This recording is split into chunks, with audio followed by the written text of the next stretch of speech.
गई। असल में एल्बी की लाश पंखे से लटक रही थी, लेकिन लिया को यकीन था कि वो खुद नहीं मरा, इसके पीछे किसी और का हाथ है, क्योंकि वो यहाँ रहकर एल्बी को इतना तो समझ चुकी थी। इसे लिया की भी आँख खुल गई, मगर अचानक चोर जे को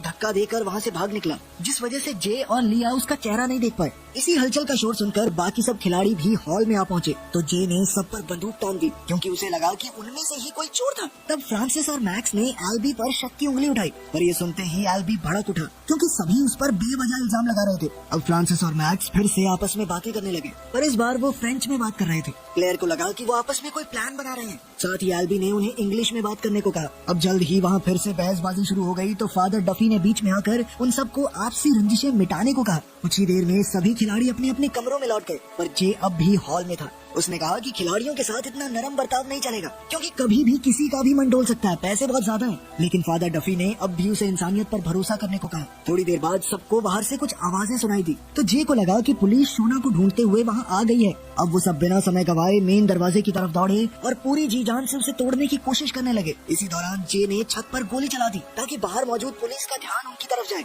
वहीं बाकी सब चिल्ला चिल्ला कर मदद की गुहार लगा रहे थे, और इधर फ्रांसिस दूर बैठा उन्हें देखकर मुस्कुरा रहा था। आखिरकार वो सब थक हार कर रोने लगे, क्योंकि अब उनकी उम्मीदें टूटती जा रही थी। तब जे का दिल भी पिघल गया और उसने अपनी जेब से लॉकर की चाबी निकाली, ताकि जिसको पीनी है शराब पी के अपना मन हल्का कर सके। बाद में जब लिया बाथरूम की तरफ जा रही थी, तो अचानक फ्रांसिस उसके सामने आकर उससे फ्लर्ट करने लगा, मगर लिया को उसमें कोई दिलचस्पी नहीं थी, और उसने फ्रांसिस को याद दिलाया कि उसकी पत्नी है और वो भी इसी घर में। ये सब सुनकर फ्रांसिस अपने कमरे के बाथरूम में पहुंचा और एक शराब की बोतल को कपड़े में बांधकर तोड़ दिया। फिर उसने एक तीखा कांच का टुकड़ा निकाला और बाकी टुकड़े टॉयलेट टैंक में छुपा दिए।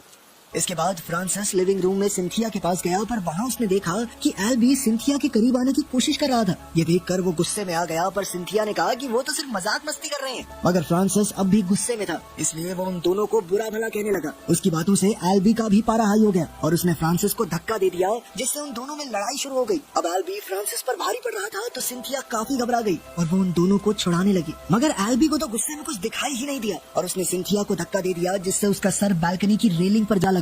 उसके सर में इतनी गहरी चोट आई कि सिंथिया की मौके पर ही मौत हो गई। ये देखकर फ्रांसिस और बाकी सभी खिलाड़ियों की सांसें सूख गई। अब एल्बी के गुनाह की सजा के तौर पर जे ने उसे उसके कमरे में कैद कर दिया। एल्बी को अपने किए पर बहुत पछतावा हो रहा था और उसने जे से दरवाजा खोलने को कहा, पर इसके बावजूद भी जे ने उसकी एक ना सुनी, क्योंकि वो चाहता था कि एल्बी को उसके गुनाहों की सजा मिले। खैर, अब वो सभी इस अनजान बंगले में कैद थे, जिस वजह से उनके पास सिंथिया का अंतिम संस्कार करने का कोई जरिया नहीं था। आखिरकार उन्होंने उसकी लाश को एक चादर से ढककर बेसमेंट में रख दिया। कुछ देर बाद जे ने सबको खाना दिया, पर इस बार सबको पहले से भी कम खाना मिला था, क्योंकि वॉचर चाहता था कि अब वो खाने के ऊपर भी लड़े। जैसे ही एल्बी को पता चला कि खाना आ गया है, तो वो भी अपने हिस्से की मांग करने लगा और उसे भूखा देखकर फादर डफी को काफी बुरा लगा। मगर जे ने कहा कि एक अपराधी की यही सजा है।